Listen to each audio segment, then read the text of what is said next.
के 20 घण्टा मात्र काम गरेर मन्थली 8-900 कमाएर युनिभर्सिटीको त्यत्रो महँगो फी 14,000 15,000 तिर्न सकिन्छ। आउनुस् आजको भिडियोमा चाहिँ यही टपिकमा हामी डिस्कस गरौँ के इन्टरनेसनल स्टुडेन्टले युके आएर उनीहरूको युनिभर्सिटी फी तिर्न सकिन्छ। हेलो एन्ड नमस्ते नेपाली जनताहरू, वेलकम टु माई च्यानल। आजको भिडियोमा चाहिँ धेरै जस्तो इन्टरनेसनल स्टुडेन्ट जो जनवरी इन्टेकमा आउँदै हुनुहुन्छ उनीहरूको मनमा चाहिँ एउटा कुरा खेलिरहेको हुनसक्छ होइन, के स्टुडेन्ट भिजामा आएर 20 घण्टा काम गरेर चाहिँ यहाँ उनीहरू आफ्नो ट्युसन फी तिर्न सक्छन् कि नै भन्ने कुराहरू बारेमा। सो आजको भिडियोमा चाहिँ हामी यही बारे चाहिँ छलफल गर्छौँ होइन, 20 घण्टा मात्र हप्ताको काम गरेर चाहिँ तपाईँले आफ्नो युनिभर्सिटीको फी तिर्न सक्नुहुन्छ कि नै भन्ने बारेमा। सो आजको भिडियोमा आफैले केही क्वेसन तयार पारेको छु र त्यसको एन्सर भन्ने ट्राई गर्नेछु। यो भिडियोले चाहिँ तपाईँको मनमा रहेको जिज्ञासा चाहिँ मेटाउन हेल्प गर्नेछ र तपाईँ युकेमा एज अ इन्टरनेसनल स्टुडेन्ट होइन ब्याचलरमा वा मास्टरमा आउने कि नै भन्ने कुराहरू चाहिँ डिसिजन लिन चाहिँ हेल्प गर्न सक्छ। त्यही भएर यो भिडियो चाहिँ पुरा हेर्नु होला र मेरो च्यानलमा यदि तपाईँ नयाँ हुनुहुन्छ भने मेरो च्यानललाई चाहिँ सब्सक्राइब गर्न नबिर्सिदिनु होला र तपाईँ युके आउन चाहनुहुन्छ र तपाईँसँग केही क्वेसन छ भने चाहिँ मलाई सोध्न सक्नुहुन्छ। मेरो इन्स्टाग्रामको लिङ्क चाहिँ मैले मेरो डिस्क्रिप्सनमा राखिदिएको छु, so you can ask any question. आजको भिडियो चाहिँ हामी सुरु गर्न गइरहेछौँ। पहिलो क्वेसन छ के इन्टरनेसनल स्टुडेन्टले चाहिँ 20 घण्टा मात्र काम गरेर चाहिँ उनीहरूको ट्युसन फी तिर्न सक्छ कि नै भन्ने कुरा बारेमा। सो यही क्वेसनको बारेमा चाहिँ म छलफल गर्छु। यो क्वेसनको एन्सर दिन चाहिँ मेरो लागि चाहिँ एकदमै च्यालेन्जिङ जस्तो छ कि लाइक अब दिन सक्छौ भनेर मैले भन्यो भने पनि कसरी भन्ने दिन सक्ने चान्स चाहिँ एकदमै कम छ, अनि दिन सक्दैनौ भन्यो भने चाहिँ मैले डिमोटिभेट गरेको भनेर नि अब भन्छन् होइन। त्यही भएर लाइक म चाहिँ भिडियोमा धेरै कुराहरू डिस्कस गर्छु र यो क्वेसनको एन्सर चाहिँ तपाईँले लास्टसम्म तपाईँले यो भिडियो हेर्नुभयो भने चाहिँ तपाईँले आफै माइन्ड मेकअप गर्नुहुन्छ होइन, तपाईँ चाहिँ तिर्न सक्नुहुन्छ कि नै भन्ने कुराहरू बारेमा। सो भिडियोलाई चाहिँ पुरा हेर्नु होला। अब अर्को question, what are the rule and regulation for international student working in the UK. तपाईँ स्टुडेन्ट भिजामा आयो भने तपाईँलाई काम गर्ने चाहिँ रुल एन्ड रेगुलेसनहरू के छन् यो बारेमा चाहिँ छलफल गरौँ है त। सो इन्टरनेसनल स्टुडेन्टलाई जेनरली 20 घण्टा पर विक चाहिँ होइन टर्म टाइम भनेको चाहिँ अब ड्युरिङ दि क्लास होइन, क्लास भइरहेको बेला चाहिँ 20 घण्टा पर विक काम गर्न मिल्छ भने फुल टाइम गर्न मिल्छ होलिडेको बेला। जस्तै अब होलिडे चाहिँ कहिले कहिले हुन्छ भन्नुहुन्छ भने तपाईँको यहाँ समर होलिडे हुन्छ, इस्टर होलिडे हुन्छ होइन, इस्टर भ्याकेसन हुन्छ, अनि त्यसपछि हुन्छ क्रिसमस भ्याकेसन। यो 3टा भ्याकेसनमा चाहिँ तपाईँले चाहिँ फुल टाइम काम गर्न सक्नुहुन्छ। नर्मल्ली यहाँ फुल टाइम चाहिँ 40 आवर्स भन्छ, तर तपाईँले चाहिँ त्यहाँ होलिडेको बेला चाहिँ अनलिमिटेड गर्न सक्नुहुन्छ। जति तपाईँले गर्न सक्नुभयो, जति तपाईँको शरीरले धान्न सक्यो त्यति चाहिँ तपाईँले गर्न सक्नुहुन्छ। सो यो रुल एन्ड रेगुलेसन चाहिँ तपाईँ कुन भिजामा आउनुभयो होइन, त्यसपछि तपाईँको इन्स्टिट्युट कुन हो त्यसमा नि भर पर्न सक्छ। तर मैले चाहिँ त्यस्तो खासै डिफ्रेन्ट चाहिँ देख्दिनँ, मेन चाहिँ यही हो तपाईको कलेज चलिरहेको बेला चाहिँ 20 घण्टा अनि त्यसपछि होलिडेमा चाहिँ फुल टाइम काम गर्न सक्नुहुन्छ। त्यसपछि अर्को क्वेसन छ, how much do 20 hours of work per week typically earn for a student in the UK. So यसको बारेमा चाहिँ अब कुरा गर्नुपर्छ चाहिँ तपाईँले 20 घण्टा काम गरेर कति कमाउनुहुन्छ भन्दा चाहिँ अब यो चाहिँ तपाईँको के काम हो होइन, कहाँ गरिराख्नु भएको छ, तपाईँको पोजिसन के हो यसले पनि भर पर्न सक्छ। प्लस अर्को चाहिँ तपाईँको लोकेसन कहाँ हो यसमा पनि भर पर्न सक्छ क्या।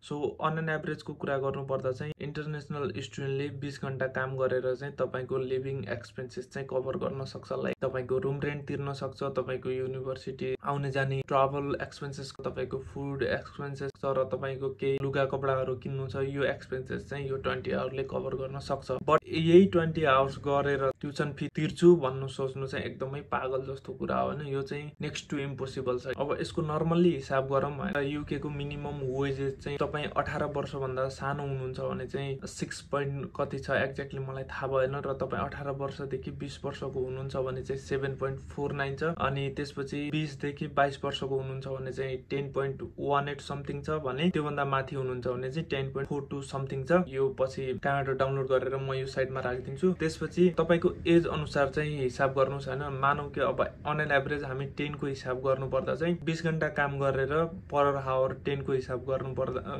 हिसाबै गर्यो भने पनि तपाईँको विकली चाहिँ 200 हुन्छ भने चाहिँ, अनि मन्थली चाहिँ 800 हुन्छ, अनि त्यसपछि मन्थली 800 हुन्छ। अब यसलाई इन्टु 12 गर्नुभयो भने चाहिँ 9600 समथिङ यस्तै हुन्छ। अनि त्यसपछि तपाईँको मन्थली यहाँको चाहिँ खर्च हेर्नुहुन्छ भने चाहिँ 300 देखि 400 चाहिँ तपाईँको रुम रेन्ट जान्छ होइन, अनि त्यसपछि तपाईँले ट्राभल कार्ड लिनुभयो भने चाहिँ 48 पाउन्ड समथिङ लाग्छ, अप्रोक्स 50 पाउन्ड राखौँ होइन, अनि त्यसपछि खाना खर्च 50 पाउन्ड मिनिमम भन्दैछु क्या, खाना खर्च चाहिँ 50 पाउन्ड मन्थली राख्नुभयो भने पनि 500 पाउन्ड यत्तिकै जान्छ। त्यसपछि कहिलेकाहीँ यताउता गर्दा 50 पाउन्ड गयो भने पनि तपाईँको 550 चाहिँ चोखै जान्छ भने चाहिँ 200 अर 250 चाहिँ बच्न जान्छ। यसरी चाहिँ हिसाब गर्न सक्नुहुन्छ है। अब इन्टरनेसनल स्टुडेन्टले चाहिँ फी चाहिँ कसरी तिर्छन् भन्ने कुराहरू गरौँ होइन। धेरै जस्तो स्टुडेन्टले चाहिँ युके आएर फी तिर्न सक्दैनन्। त्यसपछि फी तिर्न नसक्यो भने चाहिँ उनीहरूलाई चाहिँ युनिभर्सिटीले निकालेर यहाँ आएर चाहिँ उनीहरू इलिगल भएर बसेको पनि देखाएको छु। त्यसपछि कतिपय स्टुडेन्ट चाहिँ तिर्न नसकेर रुम रेन्ट युनिभर्सिटीको फी तिर्न नसकेर होइन यहाँ असाइलम लिएको पनि देखाएको छु। भने कतिपय स्टुडेन्टले युनिभर्सिटीले उनीहरूको एप्लिकेसन विथड्र गरिदिन्छ। त्यसपछि उनीहरू चाहिँ यहाँ चाहिँ इलिगल भएर उनीहरू चाहिँ लरीमा बसेर चाहिँ होइन पोर्चुगल गएको पनि रेकर्ड देखाएको छु। त्यही भएर चाहिँ एज अ इन्टरनेसनल स्टुडेन्ट आउनुभन्दा पहिला चाहिँ तपाईँ एकदमै सोचेर आउनु होला। यहाँ आएर तपाईँले गर्न सक्नु भएन भने तपाईँको लगानी चाहिँ डुब्न जान्छ। अब अरूले युट्युबमा के कस्तो भिडियो भन्छ कस्तो गर्छ मलाई थाहा भएन। अरूले चाहिँ मेबी त गर्न सक्छस् आइजो कि आइजो भन्छ होला, मलाई यो कुरा चाहिँ थाहा भएन। तर म चाहिँ फ्याक्ट चाहिँ के भन्छु भने चाहिँ होइन पार्ट टाइमै गरेर चाहिँ तपाईँ फी तिर्न सक्नुहुन्न क्या। सो तपाईँ चाहिँ फी कसरी तिर्न सक्नुहुन्छ भन्दा चाहिँ सर्वप्रथम चाहिँ आफ्नो फाइनेन्सियल चाहिँ एकदमै प्लानहरू बनाउने क्या। म यहाँ यति खर्च गर्छु, मन्थली यति खर्च गर्छु। सो सकेसम्म चाहिँ तपाईँहरू फ्रेन्ड सर्कलमा बस्ने ट्राई गर्नुहोस् होइन। त्यसले गर्दा चाहिँ तपाईँको रुम रेन्ट पनि सस्तो बन्न जान्छ होइन। जति सक्नुहुन्छ नि तपाईँले यहाँ युके आएर चाहिँ एडजस्ट गर्न सक्नुपर्छ क्या। सानो सानो कुराहरूमा पनि पैसा बचाउन सक्नुपर्छ। यसले गर्दा चाहिँ तपाईँलाई एकदमै हेल्प हुन जान्छ पछि गएर होइन। तपाईँको युनिभर्सिटी फी तिर्नेहरूलाई चाहिँ यसले गर्दा हेल्प हुनसक्छ। प्लस अर्को कुरा भनेको चाहिँ तपाईँले फजुल खर्च चाहिँ बन्दै गरिदिनुहोस् क्या। अब लुगाहरू किन्ने होइन, सपिङ गर्ने, यताउता गर्ने यो कुराहरू चाहिँ छोडिदिनुहोस् क्या। मेन कुरा तपाईँले काम गर्नु पऱ्यो, सुत्न पाउनु पऱ्यो, खान पाउनु पऱ्यो, द्याट्स इम्पोर्टेन्ट क्या होइन। अनि त्यसपछि तपाईँले असाइनमेन्ट पनि गर्नुपर्छ, तपाईँले आफ्नो युनिभर्सिटी नि जानुपर्छ। तपाईँले फी तिरेर मात्र हुँदैन क्या, तपाईँले युनिभर्सिटीमा चाहिँ आफ्नो एटेन्डेन्स एउटा सर्टेन पर्सेन्टमा तपाईँले गर्नु भएन भने चाहिँ त्यहाँबाट पनि तपाईँले निकालिदिने चान्स चाहिँ एकदमै हाई हुन्छ। सो तपाईँले युनिभर्सिटी नि जानुपर्छ, काम पनि गर्नुपर्छ, असाइनमेन्ट गर्नुपर्छ। यो सब ह्यान्डल गर्न चाहिँ एकदमै गाह्रो छ क्या। फी चाहिँ कसरी तिर्न सक्नुहुन्छ भन्दा चाहिँ अब तपाईँको समर भ्याकेसन हुन्छ होइन। समर भ्याकेसनमा चाहिँ अप्रोक्स 4 महिनाको हुन्छ क्या। सो 4 महिनामा तपाईँले एकदमै काम गर्नुपर्ने हुन्छ क्या, एकदमै होइन। लाइक मेरै साथीहरू ताको 700-800 पाउन्ड कमाएको देखाएको छु क्या महिनाको। तपाईँको केही नभए नि होइन 3000 पाउन्ड जान्छ होइन। 1000 पाउन्ड यताउता गर्दा 2000 पाउन्ड चाहिँ चोखै बच्छ क्या। सो 8000 पाउन्ड चाहिँ तपाईँले 4 महिनामा त्यहाँबाट बचाउन सक्नु पर्यो। त्यसपछि अलिअलि चाहिँ तपाईँले पार्ट टाइमबाट नि बचाउनु पर्यो। त्यसपछि इस्टर भ्याकेसन हुन्छ, त्यहाँ चाहिँ 2 हप्ता 3 हप्ताको कति हुन्छ त्यहाँ काम गर्नु पर्यो। त्यसपछि तपाईँको अब युनिभर्सिटी वाइज हुन्छ, कति युनिभर्सिटीले क्रिसमसमा 1 विकको दिया हुन्छ, कतिले 2 विकको, कतिले 3 विकको। सो त्यसमा पनि तपाईँले एकदमै काम गर्नुपर्छ र पैसा एकदमै बचाउन सक्नु पर्यो क्या। सानो सानो कुराहरूलाई चाहिँ तपाईँले ख्याल गर्नु पर्यो, सानो सानो कुरा कम गर्नु पर्यो। तपाईँ ब्याचलरमा आउनुहुन्छ भने चाहिँ तपाईँले 3 वर्षसम्म चाहिँ नेपाल पैसा नपठाउँदा नि हुन्छ, तपाईँ पठाउन नै सक्नुहुन्न। अनि त्यसपछि अर्को कुरा चाहिँ युके आएर पार्ट टाइम प्लस अब कतै क्यास इन ह्यान्ड पाउनु भयो भने चाहिँ त्यहाँ चाहिँ तपाईँले चाहिँ आफ्नो फी एकदमै मजाले निकाल्न सक्नुहुन्छ क्या। यता 20 आवर्स एनआईमा गरेर होइन 200 पाउन्ड अप्रोक्स 200 पाउन्ड त्यहाँबाट कमाउनु भएर मानौँ कि 100 देखि 150 पाउन्ड मात्र तपाईँले क्यास इनमा कमाउनु भयो भने पनि तपाईँलाई चाहिँ यहाँ एकदमै राम्रो हुन्छ क्या। तपाईँले चाहिँ एकदमै मजाले ट्युसन फी कभर गर्न सक्नुहुन्छ। तर क्यास इन ह्यान्ड चाहिँ यहाँ इलिगल हो। यदि त्यो क्यास इन ह्यान्ड गर्दा तपाईँ समातिनु भयो भने चाहिँ तपाईँलाई तपाईँको देश डिपोर्ट नि गरिदिन सक्छ। सो यो चाहिँ एकदमै रिस्क पनि हो होइन। तर धेरै जस्तो इन्टरनेसनल स्टुडेन्टले चाहिँ गरेको पनि देखिया छ। सो तपाईँ युके आएर कतै NI plus cash in hand जब पाउनुभयो भने चाहिँ तपाईँले मजाले आफ्नो ट्युसन फी निकाल्न सक्नुहुन्छ। अर्को कुरा छ तपाईँ मास्टरमा युके आउँदा चाहिँ राम्रो कि ब्याचलरमा आउँदा राम्रो भन्ने कुराहरू हुन्छ। यसको कुरा चाहिँ अब मास्टरमा आउँदा चाहिँ तपाईँलाई एकदमै सजिलो बन्न जान्छ होइन। तपाईँले लगभग 8-9 हजार पाउन्ड नेपालबाट तिरेर आउनुहुन्छ होइन। बाँकीको 2-4 हजार पाउन्ड तिर्न चाहिँ एकदमै इजी हुन्छ। एक इयरको तिरेर आइसक्नु भएको हुन्छ, अर्को इयरको तपाईँलाई चिन्ता नै हुँदैन क्या। तर त्यो केस चाहिँ ब्याचलरवालालाई चाहिँ हुँदैन। तपाईँको ब्याचलरवालालाई चाहिँ 1 वर्षको अप्रोक्स 1 वर्षको चाहिँ तिरेर आउनुहुन्छ। त्यसपछि अर्को वर्षको चाहिँ यहाँ आएर आफूले कमाएर चाहिँ दिनुपर्छ क्या। सो यो चाहिँ एकदमै ब्याचलरको लागि चाहिँ यो कुरा चाहिँ एकदमै च्यालेन्जिङ हो। त्यही भएर ब्याचलरवालाले चाहिँ आउनुभन्दा अगाडि एकदमै आफूलाई माइन्ड मेकअप चाहिँ गरेर आउनु होला।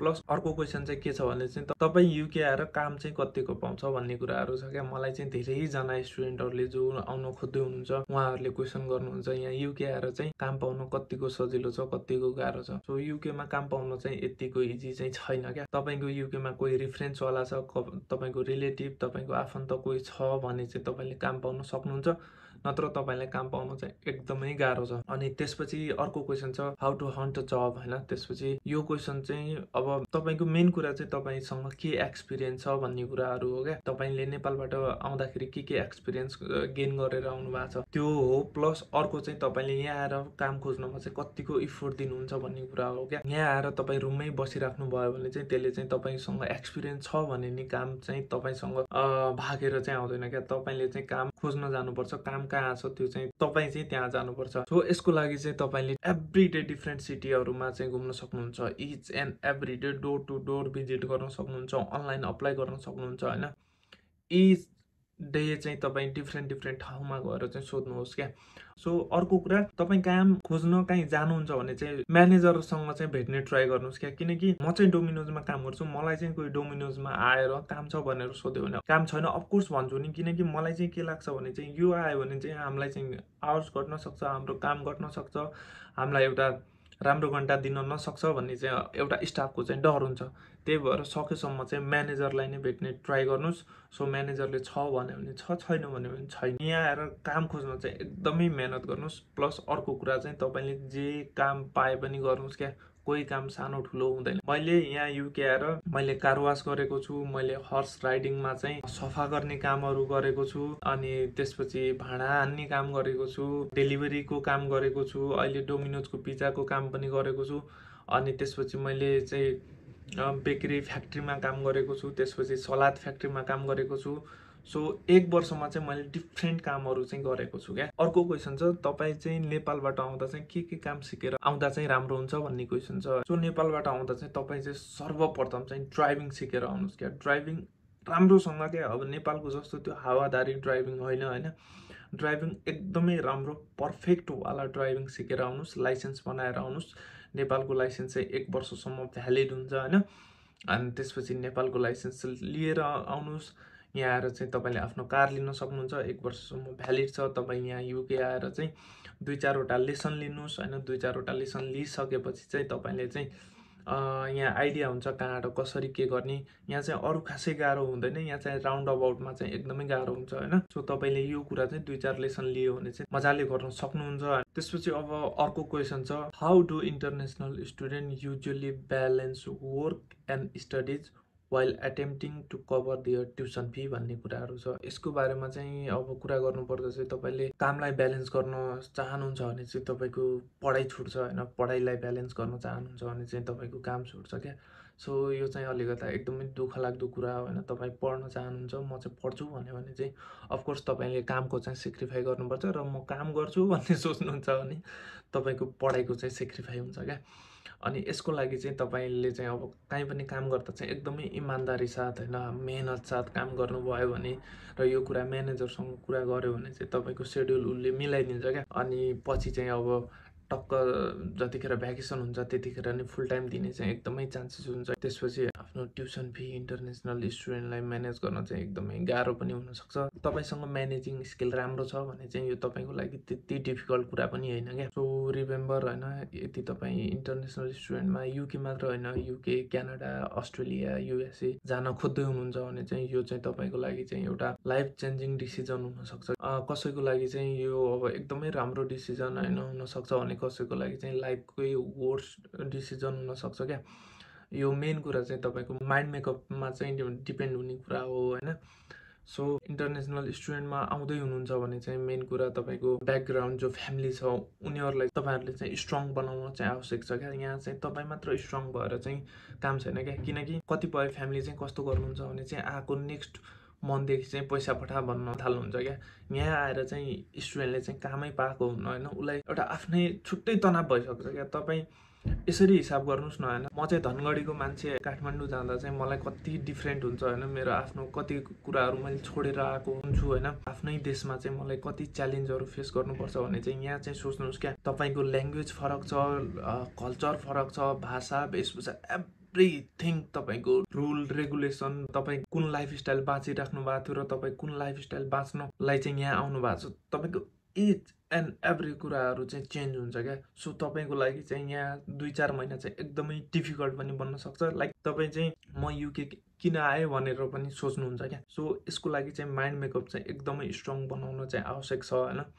यसको लागि चाहिँ तपाईँसँग चाहिँ एउटा राम्रो मिल्ने साथी भयो भने चाहिँ एकदमै सजिलो हुन्छ। त्यही हो, बाँकी कुराहरू चाहिँ अब तपाईँ अलिकता स्टुडेन्ट युनियन होइन युनिभर्सिटीमा पनि गाइड लिन सक्नुहुन्छ। त्यहाँ पनि तपाईँलाई एकदमै हेल्पफुल हुनसक्छ। त्यहाँ चाहिँ पार्ट टाइम जबहरू पनि त्यहाँ अभाइलेबल गरिरहेको हुन्छ होइन। हामी चाहिँ एक्सप्लोरै गर्दैनौँ क्या, युनिभर्सिटी जस्ट जान्छौँ आउँछौँ यति हो क्या। तपाईँ युनिभर्सिटीमा गएर त्यहाँ पनि के कुराहरू छ होइन सबै कुराहरू गर्नुभयो भने चाहिँ त्यहाँबाट नि हेल्प हुनसक्छ। मैले कतिपय नेपाली भाइहरू चाहिँ हाम्रो युनिभर्सिटीमै काम गरिरहेको पनि देखाएको छु क्या। सो यसले गर्दा चाहिँ तपाईँलाई चाहिँ अलिकता हेल्प हुनसक्छ। त्यसपछि युनिभर्सिटीमा तपाईँको लाइक मेन्टल हेल्थको बारेमा नि फ्रीमा काउन्सिल दिइरहेको हुन्छ। यहाँ पनि तपाईँले आफू डिस्कस गर्न सक्नुहुन्छ, तपाईँको प्रब्लम कस्तो छ होइन के कस्तो छ। सो तपाईँ खोलेर कुरा गर्नुहुन्छ त तपाईँले आफ्नो क्वेसनको एन्सर पाउनुहुन्छ, तपाईँले त्यसको समाधान पाउनुहुन्छ। सो काहीँ पनि खोलेर कुरा गर्न चाहिँ नडराउनु होला होइन। आजको भिडियोमा चाहिँ यति नै होइन। If you found in this video something helpful for you होइन, don't forget to like and subscribe my channel. Until next time, take care. अनि त्यसपछि अरू कुरा चाहिँ feel free to contact me होइन। तपाईँसँग यति केही क्वेसन छ भने र यदि तपाईँ अब जनवरी इन्टेकमा चाहिँ युके आउने सोच्दै हुनुहुन्छ र तपाईँलाई अकोमोडेसनको प्रब्लम छ भने चाहिँ तपाईँ मेरो डिस्क्रिप्सनमा रहेको एम्बर स्टुडेन्ट अकोमोडेसनमा चाहिँ त्यहाँ गएर आफू चुज गर्न सक्नुहुन्छ। तपाईँलाई चाहिँ मेबी त्यहाँ चाहिँ तपाईँको लागि बेस्ट अफरहरू हुनसक्छ। So this much on this video, bye bye. So last one, यदि तपाईँलाई यो टपिकको बारेमा चाहिँ यसले बोलिदियो हुन्थ्यो भन्ने लाग्छ भने चाहिँ तपाईँको माइन्डमा यो छ भने चाहिँ मलाई यसको बारेमा नि तपाईँले कमेन्ट बक्समा सजेसन दिन सक्नुहुन्छ।